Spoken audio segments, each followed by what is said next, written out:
ओम साई राम। आप सबका मेरे चैनल पे स्वागत है। मैं अभी इसके आगे का पार्ट बताऊंगी आपको कि जब मैंने बाबा को ये पूछा कि बाबा आप मुझे उत्तर दे रहे हो, ऐसे मुझे कैसे पता चलेगा, तो उन्होंने कहा कि अपने अंतर्करण को पहले शांत करो और फिर सुनो तो तुम्हें जवाब मिलेगा, और वो ही परमात्मा का जवाब होता है।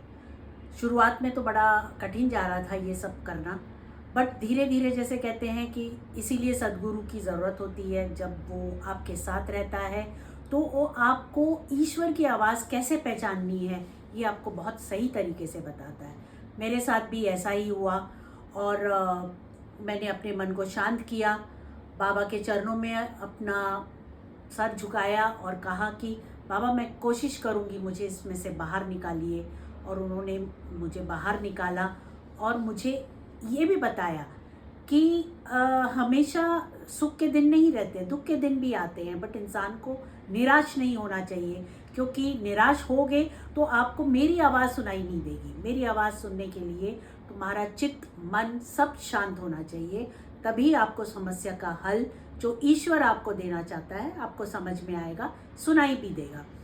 फिर मैंने बाबा को कहा कि बाबा रिश्तेदार भी तो होते हैं, वो भी तो आपको समझाते हैं। तो बाबा ने कहा रिश्तेदार जो होते हैं वो आते हैं, आपको बहुत सहानुभूति देते हैं, आपकी प्रॉब्लम्स को बार बार आपको याद दिलाते हैं कि आप कितनी कठिन समय से गुजरे हो, और आपको फिर से वहीं जीने के लिए लेके जाते हैं, जो कि अच्छा नहीं होता। वो आपका और मनोबल कम करता है।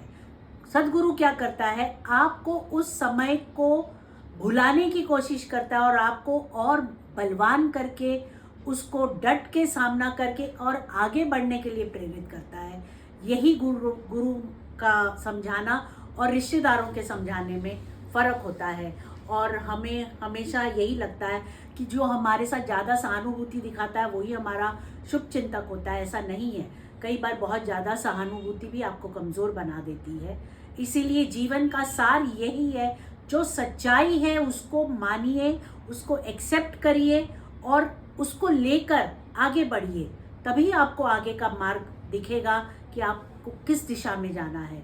नहीं तो उसी सहानुभूति में बेचारे बनकर आप बैठे रहोगे और कहोगे कि मेरे जैसा बदकिस्मत कोई नहीं है, या मेरे ही नसीब में भगवान ने इतना सारा दुख क्यों लिखा है। ऐसा नहीं है, सबके जीवन में सुख दुख आता जाता रहता है, बट खाली इतना है कि हमें उस समय कैसा बर्ताव करना है, अपनी जीवन की नैया जो है उसको कैसे बैलेंस करके चलना है, कि आप जितना भी तूफान आएगा, आंधी आएगी, आप उसमें से बैलेंस करके अपनी जीवन नैया को आगे लेके जाएंगे। मैंने इसमें इस सार में से यही सीखा है, यही अर्थ निकाला है। उम्मीद करती हूँ कि आप लोगों ने भी इसको समझा होगा और अपने जीवन में इसको ज़रूर उपयोग करें। ओम साई।